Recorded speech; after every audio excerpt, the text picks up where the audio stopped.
الحب ولكن شبهوني بالغير فحقق رجاهم يا إلهي وخالقي بحق الذي أنزلت في محكم الذكر ولا تفضح عن سري إلهي بينهم وكن لي يا مولاي في موقف الحشر وكن لي يا مولاي في موقف الحشر إن الحمد لله نحمده ونستعينه ونستغفره ونعوذ بالله من شرور أنفسنا ومن سيئات أعمالنا من يهده الله فلا مضل له ومن يضلل فلا هادي له وأشهد أن لا إله إلا الله وحده لا شريك له وأشهد أن محمدا عبده ورسوله إن أصدق الحديث كتاب الله وخير الهدي هدي محمد صلى الله عليه وسلم وشر الأمور محدثاتها وكل محدثة بدعة وكل بدعة ضلالة وكل ضلالة في النار. السلام عليكم ورحمة الله وبركاته. وعليكم السلام ورحمة الله تعالى وبركاته. Adá ọpẹ́ fún Ọlọ́run, atọrọ ìkẹ́ atọrọ ìgẹ̀ fún òjíṣẹ́ ńlá Ànábì wa Muhammad. Ìkẹ́ Ọlọ́run àtọrọ Ọlọ́run kọ́lọ́run kó bá mú bá Ànábì àtàwọn aráalé rẹ̀ àtàwọn sàhábé rẹ̀ àti gbogbo àwa náà tá à ń gbìyànjú láti tẹ̀lé wọn tí ó fi dijọ́ gbẹ̀ndẹ̀ alkiyama. A dúpẹ́ fún Ọlọ́run ọba tó tún sọ wá di dédé àsìkò yìí tó jẹ́ kí ẹ ní àǹfààní láti máa gbọ́ wa káwa náà sì ní àǹfààní láti máa bá yín sọ̀rọ̀. A bẹ̀ Ọlọ́run ọba ọ̀pọ̀lọpọ̀ jímọ̀ kọ́lọ́run jẹ́ á ṣe láyé. Jímọ̀ kan lèyàn ó ṣe téèyàn ní ṣe mímọ́, Ọlọ́run má ṣe láṣẹ mọ́ fún wa. A fi dédé àsìkò yìí a fi ṣàdúrà fún àwọn tí wọ́n so onígbọ̀wọ́ ètò wa gẹ́gẹ́ bá a ṣe máa ń ṣe lọ́sọ̀ọ̀sẹ̀. Ọlọ́run kó bá a san wọ́n ní ẹ̀san olóore láyé àti níjọ́ gbẹ̀ndẹ̀ alkiyama. Gbogbo ibi tí wọ́n fi sùn kọ́lọ́run jẹ́ ó bá bẹ́ẹ̀. Lára ládá tí wọ́n fẹ́ kí a rí lórí ètò yìí, wọ́n ń gbèrò pé kí ládá yẹn kó lọ bá àwọn òbí àwọn tí wọ́n wà níwájú Ọlọ́run ọba. Ẹni tá à ń sọ yìí, bàbá wọn ti kú, ìyá wọn ti kú. Nínú iṣẹ́ dáadáa téèyàn lè ṣe kalẹ̀ fún àwọn òbí yẹn, òun náà ni pé kéèyàn máa sponsor àwọn program báyìí. Ọlọ́run kó bá a san wọ́n ní ẹ̀san olóore láyé àti níjọ́ gbẹ̀ndẹ̀ alkiyama. Ní àìní gbára lásìkò, a tẹ̀síwájú pẹ̀lú tírà wa tí à ń kà Bulughul Maram min Adillatil Ahkam tí àfáà wa Al-Hafiz Ibn Hajar Al-Asqalani Ọlọ́run kó bá a kẹ́ àfáà náà. Tá à ń kà látinú chapter An-Nikah, àmọ́ àwọn hadisi wa lọ́kan-ò-jọ̀kan látọ̀dọ̀ oníṣẹ́ Ọlọ́run Ànábì wa Muhammad sallallahu alayhi wa sallam. Àwọn sheikh wa Sa'ad Sarumi wọ́n ti wà nínú studio pẹ̀lú wa láti continue àwọn àlàyé tí wọ́n ń ṣe lórí àwọn hadisi kọ̀ọ̀kan. Gbogbo àwa tá bá ní ìbéèrè lórí àwọn ọ̀rọ̀ tá a tún máa sọ lónìí, tó bá ti tásìkò ká pè wọlé sórí ètò láti béèrè àwọn ìbéèrè wa. Ẹ má jẹ́ á gbàgbé pé second segment wa náà òun náà hold lónìí pẹ̀lú ògo Ọlọ́run ọba, èyí tí Ustaz wa Abdulsalam Aladodo tí wọ́n mọ̀ sọ̀rọ̀ lórí ìwé Garment of Compassion. Ọlọ́run kó ṣe ní ìrọ̀rùn fún wa. Bismillah. Alhamdulillah wassalatu wassalamu ala rasulillah wa ala alihi wa sahbihi wa ba'd. Assalamu alaikum wa rahmatullahi ta'ala wa barakatuh. Wa alaikum salam wa rahmatullahi wa barakatuh. Arúgbó fún Ọlọ́run ọba, ẹ̀yìn Ọlọ́run ọba àti ọlá rẹ̀ tí wọ́n ṣe fún Annabi Muhammad sallallahu alaihi wa alihi wa sallam في الملأ الأعلى عند الملائكة أن ينبع توقيت الملائكة كل من بني محمد أسقب وصلاته وبما فهم أصحاب محمد وبفهم التابعين فما يفهم التابعين أتبع تتلي من أن محمد صلى الله عليه وآله وسلم سوف جوجو القيامة آمين. لن يقول ينظرون سبحانه وتعالى بترى بلوغ المرام من أدلة الأحكام. نعم. إتي أنكفوا so ní kan gẹ̀rẹ́ fún bíbá ìyọ̀ndọ̀ lọ́wọ́ subhanahu wa ta'ala. So a máa tẹ̀síwájú níbi hadith ìyàfà wa Amr ibn Shu'aib. Bismillahir Rahmanir Rahim. وعن عمرو بن الشعيب عن أبيه عن جده قال ودى النبي صلى الله عليه وسلم صلى الله عليه وسلم ابنته زينب على أبي العاص وبيع لنكاح جديد. قال الترمذي حديث ابن عباس أجود إسنادا والعمل على حديث عمرو بن شعيب منكر. نعم ní ìjẹ́jọ́ ẹni tó bá ń tẹ̀lé wa yóò rí pé a ka hadith àfáwà sàhábí ńláńlá ni ọmọ sàhábí Abdullah ibn Abbas radiyallahu ta'ala anhu wọ́n pè ní Abu al-Humma àwọn kò kò tà dáa ni wọ́n máa àwọn àfáà ńláńlá nínú àlùmọ́ ni ọmọ Abbas bó jẹ́ kó mékè ní. So hadith wọn ta wá kà ní àná òun sọ fún wa pé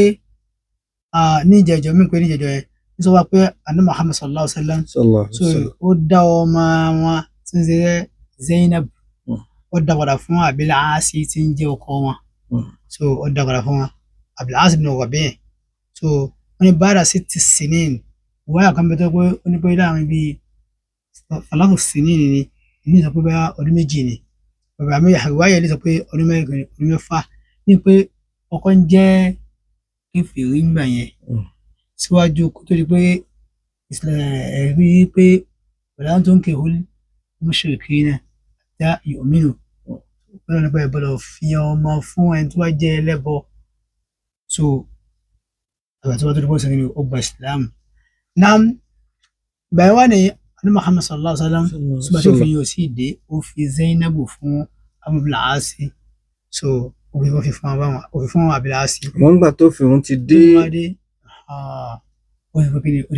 ó sì bùtùlánù rẹ̀ so ó kọ́ ní dẹ́mọ̀ tí ń jẹ́ bẹ́ẹ̀. kì í ṣe pé èèyàn ó ròdodo yóò àfọwọ́ bò mọ́lẹ̀ irú ìtọ́pọ̀lọpọ̀ yẹn ń ṣe lónìí. so èyí ó ròdodo kó fọwọ́ bò òdodo mọ́lẹ̀ so látara bẹ́ẹ̀ wá ní ó wá di ìgbà tí ó padà wá rí pé òun náà padà wá gba Islam Ànábì Muhammad sallallahu alaihi wasallam ó wá dá padà wá ní bára ọdún mẹ́rin sí ti sè ní lẹ́yìn ọdún mẹ́fà wọn Ànábì ní kó tó máa lọ padà so èyí wọ́n tó wà ń bẹ àdìsí Ibn Abbas tó fi yàtọ̀ sí ìta fẹ́ tí a kà nípa sí ìgbàlá ń bọ̀ wábẹ̀ ni pé a máa rí yàtọ̀ wọn tí a bá Ibn Abbas sọ pé bí nìka il awwal nìka tó kọ́kọ́ sí ń bẹ̀ náà kọ́ sí náà tí wọ́n ṣe nìka mi tí wọ́n sì mí mà ẹ̀ ọ̀kọ́ máa lọ sọ́dọ̀ kọ́lé wàdà tí wọ́n lámì yuhdith nìka wọ́n ẹ̀sẹ̀ láwọn tó ń ṣe nìka tuntun mí mà so bílí ti wà nìyẹn bọ̀tà fáwa Amr ibn Shu'ayb yẹn yìí so òun yàtọ̀ sí báyọ̀ kọ́kọ́ sọ̀tàn Amr ibn Shu'ayb náà kí wọ́n wá bọ́ síbi hadisi tí wọ́n mú wá. Safa Abu Mushaib radiyallahu ta'ala anhu so òun jẹ́ tabi'i so wọ́n pè Abu Mushaib Muhammad as-Sahmi èsì sàábé ibn sahib Rasulillah sallallahu alaihi wasallam Muhammad sallallahu alaihi wasallam so kọ́lá àwọn ọmọ bó ṣe máa ń gba àdìsí gẹ̀wá ó máa ń gba àdìsí látọ̀dọ̀ bàbá rẹ̀ so ní àwọn Abu Mushaib عن أبيه عن جده عن عمرو بن شعيب عن أبيه عن جده يبقى لدى باباري يبقى لدى باباري so ìpele bíi mẹ́ta iná ní hadith yẹn máa ń jẹ́. tó jẹ́ pé bàbá sàábé ni bàbá rẹ̀ sàábé òun jẹ́ tábìlì tiẹ̀. lọ ọ wá ní pé Abdullah ibn Amr yìí al-Aas ibn Wa'il al-Imam so wọ́n ní al-muhaddith ni afáàládìsì ni so wọ́n pè wọ́n ní Abu Ibrahim wọ́n àwọn tó máa ń pè wọ́n ní Abu Abdullah al-Qurashi as-Sahmi al-Hijazi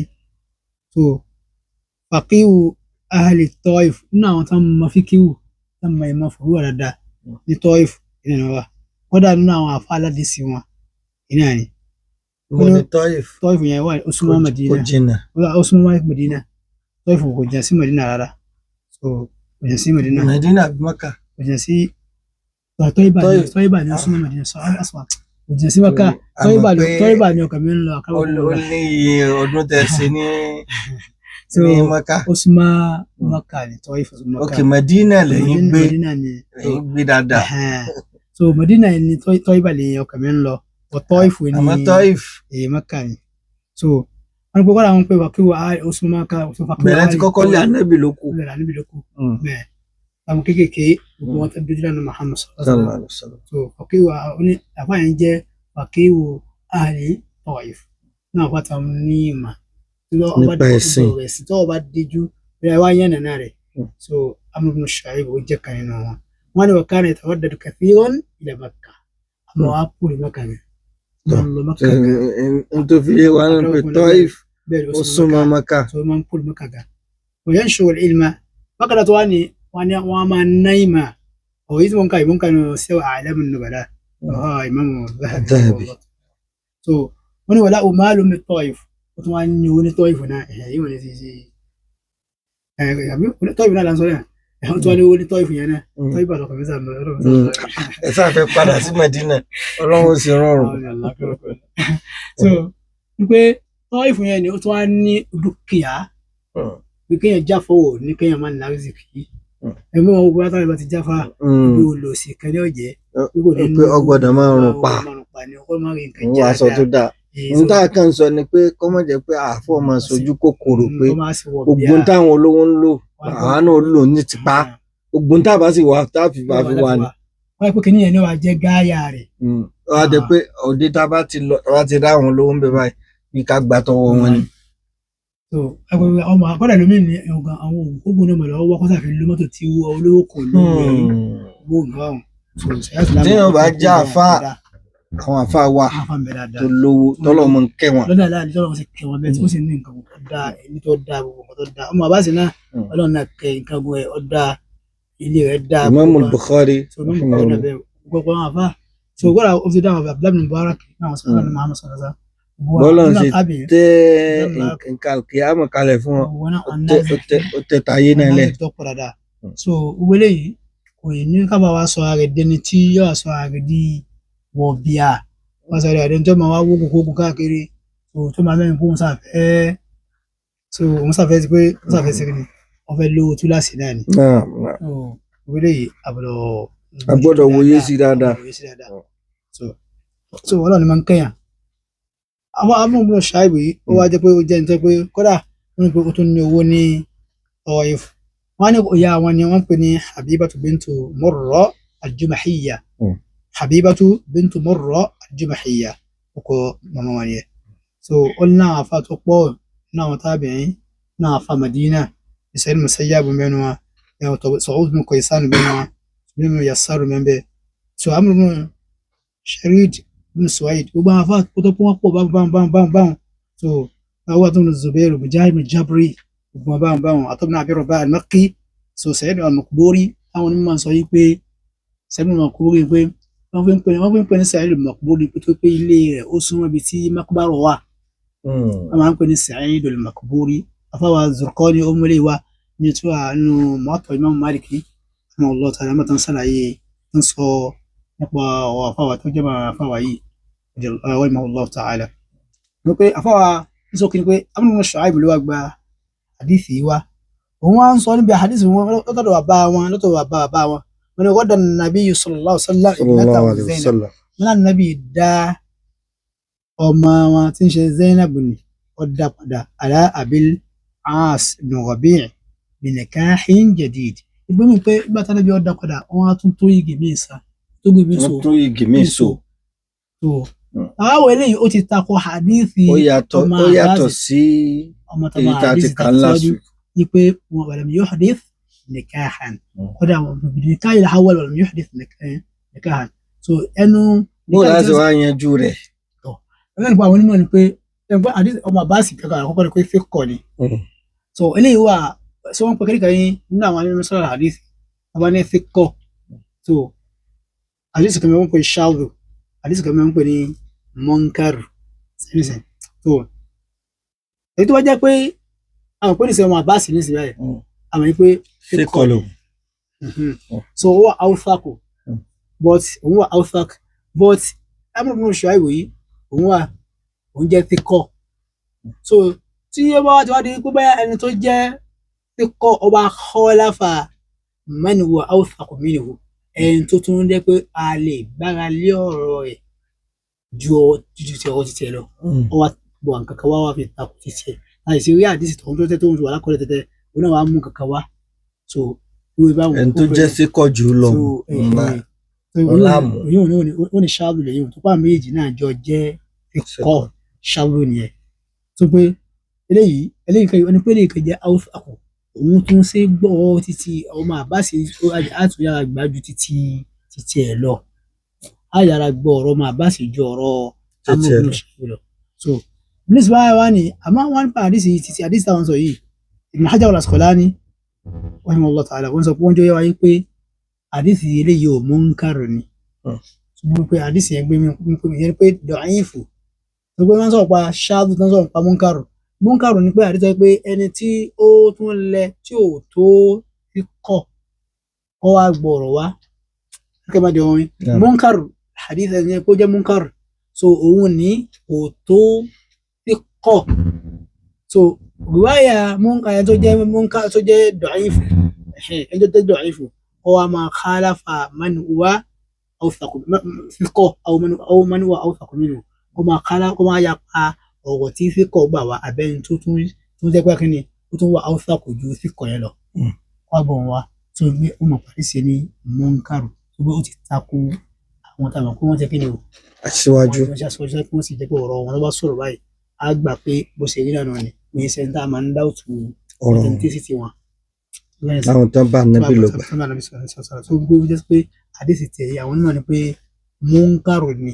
sókè ṣe tó mí pé àdìsí ọmọ àbá òsì wọn gan ìsìnàdì rẹ̀ ló ṣe kí ló lálàáfíà ju ìsìnàdì ti ti ìyàwó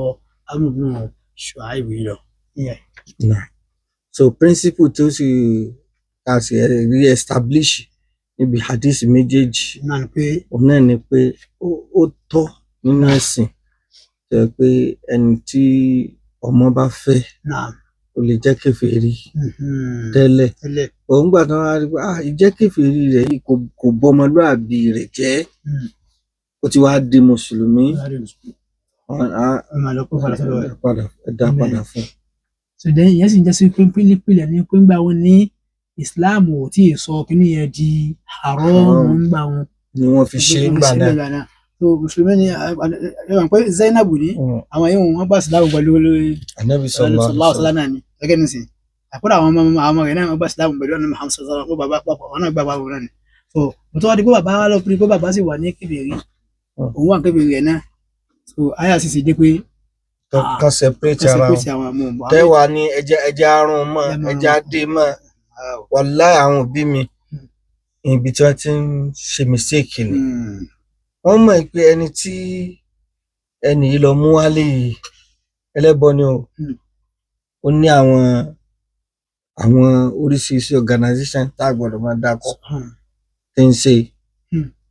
àwọn ẹgbẹ́ nǹkan tí ò dáa tó yẹ pé kì í ṣẹgbẹ́ Islam kì í ṣẹgbẹ́ kódà èèyàn lè sọ pé bóyá ẹlẹ́sìn Yẹ̀wúdí àbí Nàsárà ni ẹ̀yin náà mọ̀ tó bá fẹ́ lọ gbégún ó wà díẹ̀ òun náà lẹ́bàá ń bi pé àwọn oní tí wọ́n máa ń tọ́ kásá mọ́ sọ̀rọ̀ jù bọ̀tì eré àtàfẹ́ ká lọ àti yà pé ẹlẹ́bọ pọ́nbélé àwọn tá a jẹ́ mùsùlùmí àdá wọn mọ̀ àmọ́ tó pé owó bẹ lọ́wọ́ rẹ̀ àkọ́dà ó popular ó ní fame ẹ má jẹ́ ká jẹ́ kí eléyìí tàn wá jẹ. fọmọ fún wọn pé fọmọ máa lọ bẹ́ẹ̀. irun tá Ànábì ṣe yìí náà ní ká ṣe bí wọn bá ti di ẹlẹ́bọ kò tọ́kọ mọ́ wa lóbìnrin wà lábẹ́rẹ́ mi. bóbìnrin náà bá sì di ẹlẹ́bọ tóun náà sọ pé òun ò sí Islam mọ́ nǹkan tó kù tóun máa ṣe ni pé kóun náà lọ gbé ọ̀sán yìí ọmọ ìlú worowóró kí ló kù kọkùnrin yẹn náà kóun náà yọ̀ǹda rẹ̀ so èyí ni nẹ̀kọ́ tá a kọ́. wọ́n ní sinmi pé nítorí wọ́n ń jẹ́ àtọ̀ láàrin méjì náà ni pé òun jẹ́ sí pé òun sọ yí pé ọmọ àbá sì ń ṣàlàyé fún wa yí pé nìka àti ti kọ́kọ́ ṣe ń gbà wọn òyìnbó tó pé àwọn àbámọ́ sọ pé ní àbá lápẹjọ ní sìn àwọn bíi nàṣọ́rọ́ méjì àbáwọn ẹlẹ́bọ méjì wọ́n fẹ́ra wọn bàtán fẹ́ra wọn mọ́sí fẹ́ wọn bàtán fi ń ṣẹ̀bọ wọn àbí àwọn nàṣọ́rọ́ méjì wọn jọjọ́ kan ti yàwó ńgbà tí wọ́n fi wà nínú ẹ̀sìn wọn wọ́n wá so ìdí fún wọn wọ́n padà wá di mùsùlùmí àwọn sọ pé abẹ́ tó ìgì ní sọ wọn èyí tó ti so fún wọn ńgbà tán ti so fún wọn ńgbà tí wọ́n fi jọ ń bẹ wọn ìgbì wọn náà ni ó sì fálìdì. òkè nísìn ẹni tí ń ṣe ẹ̀sìn míì ọkọ àti àwọn jọ ń ṣẹ̀sìn míì wọn aláǹfẹ́ di mùsùlùmí nísìn kò ní ká ṣe nìka. èyí tó ti ṣe tẹ́tí ń gbé bọ̀ ọ̀hún náà. nígbà tó jẹ́ pé nìka tẹ́lẹ̀ náà nínú mílà nǹkan tó ti bóun náà ṣe ń pè nǹkan tó ti wà natural tẹ́lẹ̀ ni àwọn afáwọn pé ló kọ̀ọ̀kan pé nìka nígbà tó yẹ pé nǹkan tí ó ti tí gbogbo wa náà mọ̀ pé kì í ṣe àwọn mùsùlùmí nìkan là ń ṣe àbí. So tábà wá ti wá wà nínú ẹ̀sìn kọ̀ọ̀kan wọ́n bá ti ṣe bí wọ́n ti ṣe ń gbà náà fitra ni àwọn ni pé báyà àwọn ni pé tọ̀ ọ̀yá ẹ̀yẹ ká tuntun mi ṣe sì ti ń jẹ́ bẹ̀rẹ̀ ìtẹ́ ti sún gbà wọn náà ní ọmọ fi bá èyí tí wọ́n ń ṣe lọ. Jazakumullah khair kọ́lọ̀ kó bá sìn lẹ́sùn lórí. So a bọ̀ sí second segment nísìn bí tí Ustaz Abdulsalam Aladodo wọ́n ti máa ṣàlàyé ìwé Garment of Compassion halal sex lákàtán ká sì máa fi dédé àsìkò yìí máa fi rán wa létí pé òní pẹ̀lú gbọ̀nàbà òun náà ni ó fẹ́ jẹ́ ọjọ́ kẹyìn tí a ṣe program ní inú oṣù yìí kó tó kan oṣù alápọ̀nlé ní oṣù àwẹ̀ Ramadan tí ó súnmọ́ ká máa mú ní ọ̀sẹ̀ tí ń bọ̀ ayé kọ́lọ́n kó ṣe ní ìrọ̀rùn fún wa. Ẹ má jẹ́ ká gbàgbé program wa ní sáàrì ní mọ̀ á jẹ́ throughout ní oṣù àwẹ̀ Ramadan a máa gbé àwọn àfáà wa lọ́kan ọjọ́ kan láwọn àfáà tí a máa gbé wa pẹ̀lú ògo Ọlọ́run bá ìmáàmù wa ní Kashfushat àwọn a máa gbé wọn wá insha Allah àfáà wa Abdulwasi Juma láti Fatima Mosque àwọn náà múra kalẹ̀ àti ìmáàmù wa ní Asabat àwọn náà mọ̀ join wa nínú àwẹ̀ pẹ̀lú ògo Ọlọ́run bá ní dédé àsìkò tí a máa ń ṣe nínú Ramadan ó dà pé between 3:30 to 4 àbí 4 to 4:30 ìkànnù méjèèjì ẹ máa tẹ́tí gbọ́ wa pẹ̀lú ògo Ọlọ́run bá kọ́lọ́n kó má ṣàṣe ní ìrọ̀rùn fún wa kó jẹ́ kí Ramadan kó bá ẹnì kọ̀ọ̀kan wa kó bá wa láyé kó sì ṣe nírọ̀rùn fún wa láti jèrè tó pọ̀ níbẹ̀ kọ́lọ́n mọ́ hànà ládàá tí ọlọ́mọ fún àwọn èèyàn nínú oṣù Ramadan kọ́lọ́n kó mọ́ hànà rẹ̀ fún ẹnì kọ̀ọ̀kan wa. Bismillah. Bismillah wassalatu wassalamu ala rasulillah wa ala ahlihi wa sahbihi wa man walahu wa ba'd. Adáwọ̀pẹ́ fún Allah subhanahu wa ta'ala alhamdulillah àtọ̀rọ̀ ìkẹ́ àti gẹ̀ fún aṣáájú ẹ̀dá annabi Muhammad sallallahu alaihi wasallam àtàwọn ará ilé rẹ̀ àtàwọn sọ̀hábà rẹ̀ àdúgbò àtàwọn gbìyànjú lójú annabi sallallahu alaihi wasallam náà sí ìdí ọjọ́ gbìndì alkiyama akẹ́wọ̀n afárá tó ní bá sọ̀rọ̀ látàárọ̀ abẹ́lọ́wọ̀n bá àlékẹ́ lákó bá ṣe àlékún dáadáa fún wọn. Gẹ́gẹ́ bí gbogbo wa ṣe mọ̀ àti gẹ́gẹ́ bá ṣe ń kà lọ fúnra wa nínú ìwé Garment of Compassion à ń ṣàlàyé lọ́wọ́ preface ìwé ọ̀rọ̀ tí ẹni tó kọ ìwé gangan tí wọ́n kọ lọ́wọ́ ìtìsíwájú tó fi ń ṣàlàyé nípa ìwé bí tá ti wá dá àlàyé dóhun náà ni wípé ìwé yìí wọ́n dá sí ọ̀nà mẹ́rin. Ọ̀nà àkọ́kọ́ níbẹ̀ òun ni ibi tí àwọn ustaz wa tí wọ́n kọ ìwé tí wọ́n ti sọ̀rọ̀ nípa kí ni tí ń jẹ́ ìgbéyàwó nínú Islam. Lẹ́yìn ìgbà tí wọ́n sọ̀rọ̀ yẹn tán wọ́n bọ́ síbi pé báwo ni ìbálòpọ̀ báwo ló ṣe pàtàkì tó nínú ìgbéyàwó àti pé àwọn nǹkan wo nínú àwọn ẹ̀kọ́ tó rọ̀ mọ́ ìbálòpọ̀ ló yẹ kí ọkọ àti ìyàwó ló yẹ kí wọ́n mọ̀. Apá kejì ìwé ó sọ̀rọ̀ nípa ọ̀rọ̀ in tó ní ṣe pẹ̀lú ọ̀rọ̀ gbígbọ́ra ẹni yé láàrin ọkọ àti ìyàwó. Torí pé ọ̀pọ̀lọpọ̀ ilé mi ti ń dàrú lónìí ọ̀pọ̀lọpọ̀ ìgbéyàwó mi tó ti tú lónìí àìmọ́ gbọ́ra ẹni yé láàrin ọkọ àti ìyàwó àti àìmọ́ lè ṣe sùúrù àti gbọ́ra ẹni yé òun náà ló fà láfi gbọ́ wípé tọ̀ àwọn nìka míì tú oṣù mẹ́fà nìka míì tú oṣù mẹ́ta nìka míì tú kọ́lá kò dé tọdún kan. Wọ́n study ara wọn dáadáa. Wọ́n study ara wọn. Ìyàwó ò ṣetán láti ṣe sùúrù bẹ́ẹ̀ náà lọ́kọ náà ò ṣetán láti ṣe sùúrù pé òun ti rí pé tóun bá ti fẹ́ yàwó báyìí tóun bá sọ pé ṣe báyìí yóò ṣe náà ni ṣe tọ̀hún yóò ṣe náà ni ṣe léyìí yóò ṣe náà ni kò tiẹ̀ ní kọrùn sóhun lẹ́nu rárá ó wá fẹ́ délé tán wá ní àṣebáyìí wá ní mi fẹ́ sùn o ó ní ṣe báyìí ó ní iná ẹ̀ lè ṣe náà ẹ sáré pé ó fẹ́ rẹ̀ mí díẹ̀ ṣe báyìí náà ó ní kò tí ì yá o wọn rò pé ó dà pé ní tèmi expect kọ́ lélẹ́yìn ọ̀ lọ́lẹ́yìn tí mo bàgé nǹkan ni èmi ń rí yìí o kò ní ṣe sùúrù rẹ̀ kọ́dọ̀ kan mi wá rẹ kò ní tí máa rí ẹ mọ̀ sọ fún pé ìgbéyàwó ó ní ìdí sùúrù gan tó bá ní sùúrù tẹ́lẹ̀ ó lọ wá sùúrù kún sùúrù ní òní mi ò ní gba shit lọ́wọ́ obìnrin kankan o shit tí ò ní gbà òun náà ní ó jẹ́ kí marriage rẹ̀ last torí kò sí bẹ́yìn ó ṣe jẹ́ ọkọ àti ìyàwó tí yìí ní máa gba shit lọ́wọ́ ara yẹn bí bá ṣe mọ̀ yóò ṣe òun náà ni ó sùúrù. mọ̀ àmọ́ sùúrù lẹ́yìn ó fi tẹ̀ ẹ́. So apá kejì ó sọ̀rọ̀ nípa pẹ́tọ̀ àwọn kan wọn lọ́kọ àti ìyàwó gbọ́dọ̀ máa ní nínú ọ̀rọ̀ láàrin ara wọn,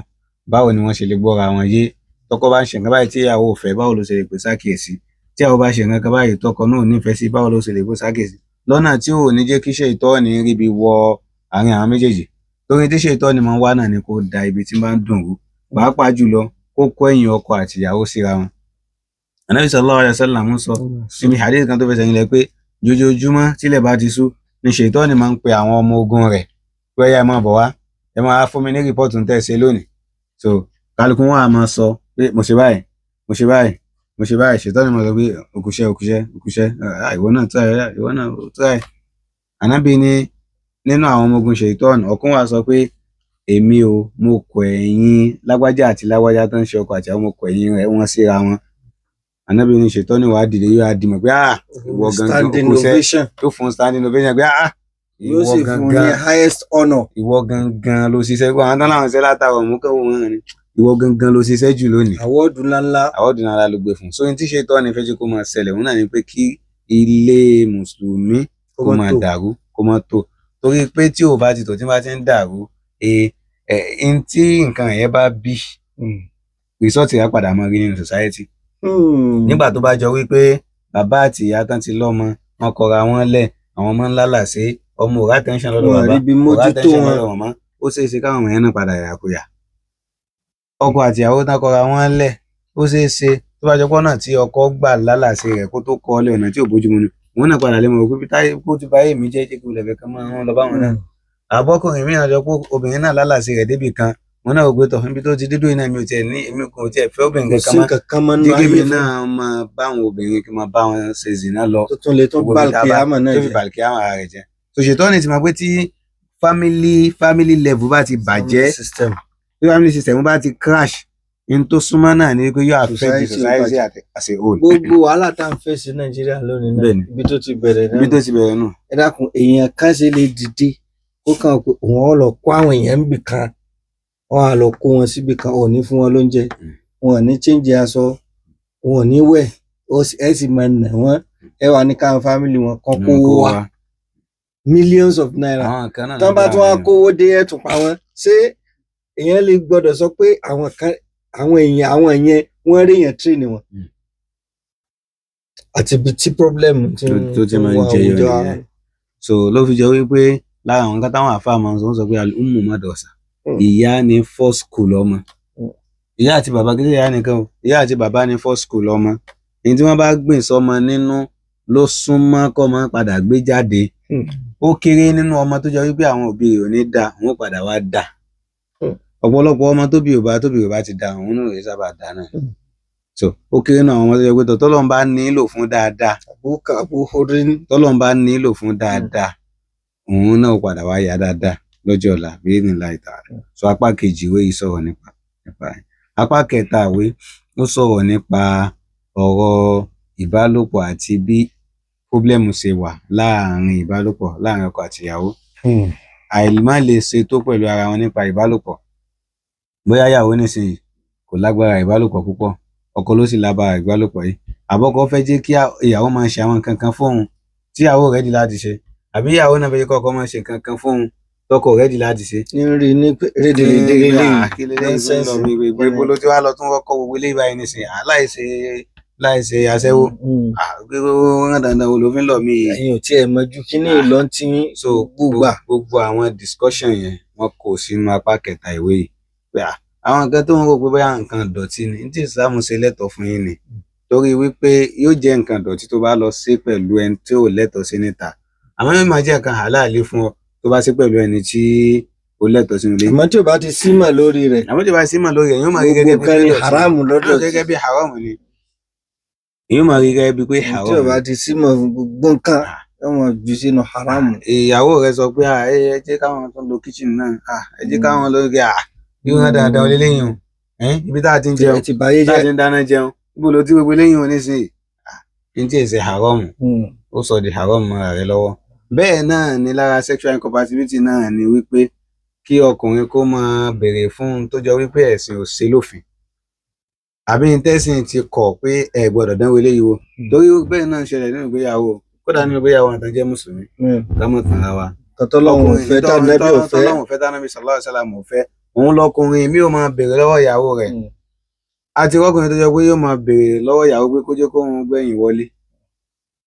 ìyàwó sì máa sọ fún pé àwọn òun ò lè gbà torí pé nǹkan yìí wọn náà máa kí nǹkan tí ò bójú mu ó tó pé òun ti wòwò kú wò ó ti fojú rẹ̀ ríre kú rí òun rò pé àyìn tó kù tóun fẹ́ ṣe ó fẹ́ experience nǹkan tí wọ́n ń ṣe níbi àwọn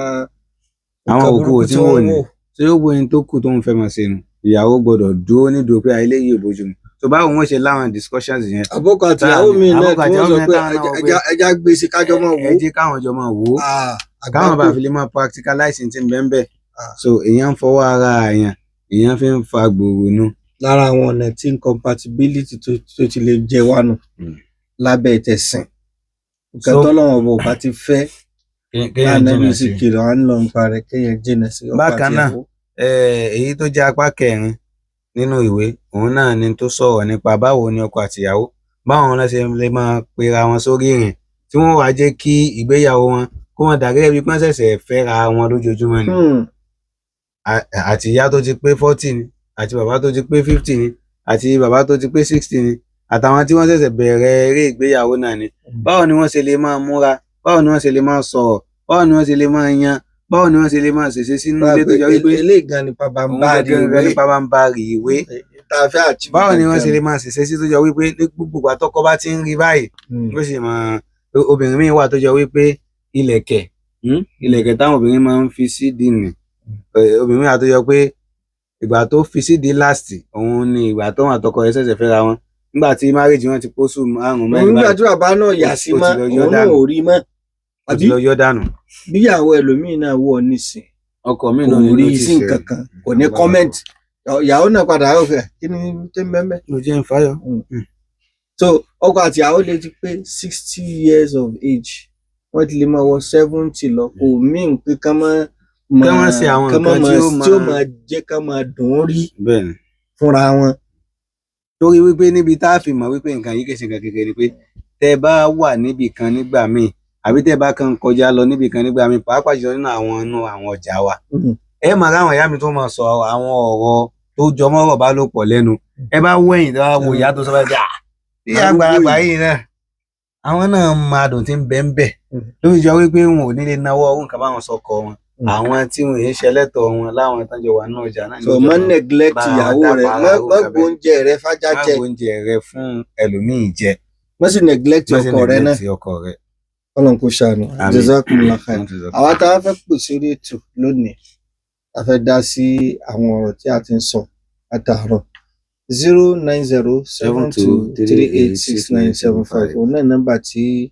ẹ mọ̀ pé wá sí. hadith tí a kà lónìí ó ṣe déédéé pẹ̀lú hadith tá a kà ní ọ̀sẹ̀ tó kọjá lọ ìyàtọ̀ tó kàn wá ń bẹ̀ ò ní pé hadith ti tọ̀sẹ̀ yìí òun tó lò ní level sí ti last week ibi tí wọ́n sì ti contradict ara wọn wọ́n ti jẹ́ kó yé wa pé wọ́n má so igi míì mọ́. wàhálẹ́kùn sálàmù tó lọ barakatu. àmín àtẹ̀yìn náà. Naam. Naam.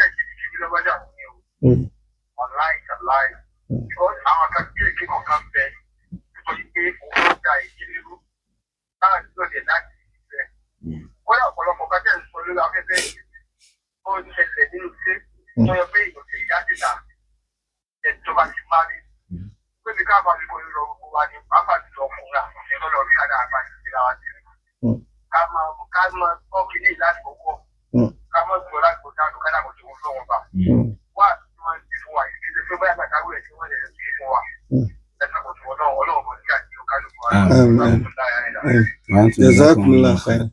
So ṣe rí ìwé yìí ní ta fẹ́ kó ṣèso rẹ̀ láwùjọ àwọn ni pé kí gbogbo wa náà rà á ni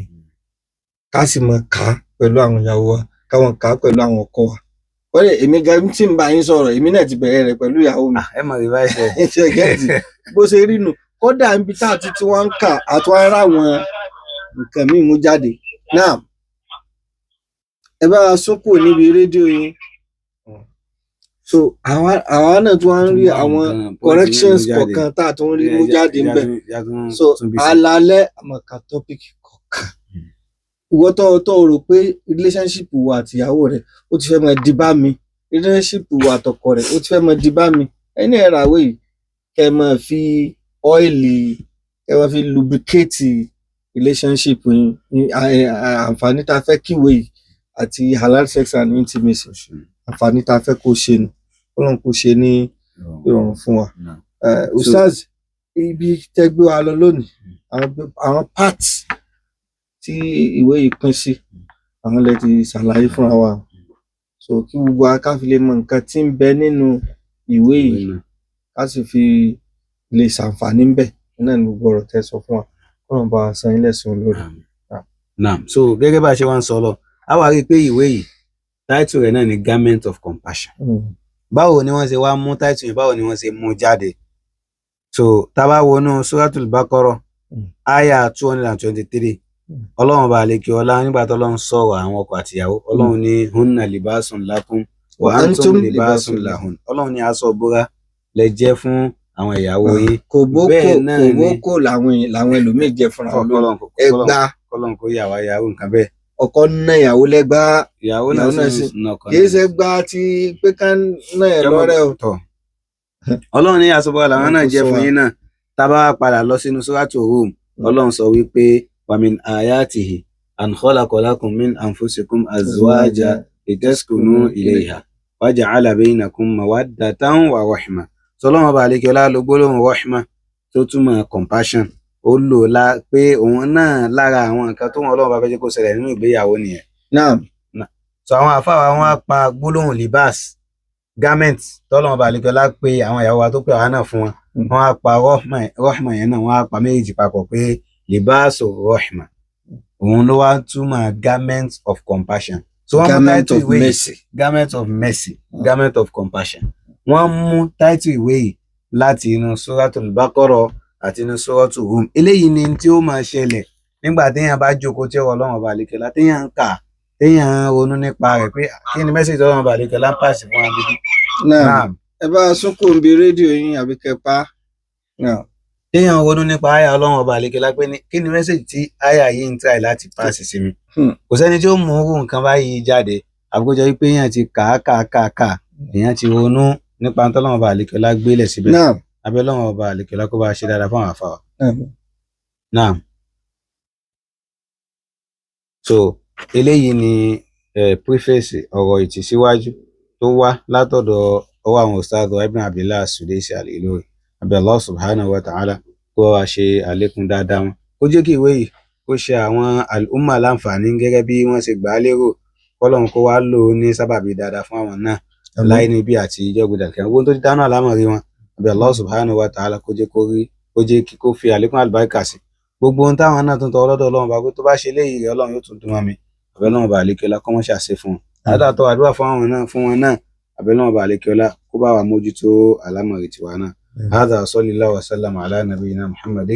وعلى آله وأصحابه وسلم سبحانك اللهم وبحمدك أشهد أن لا إله إلا أنت أستغفرك وأتوب إليك. Network yẹn ló ń já o.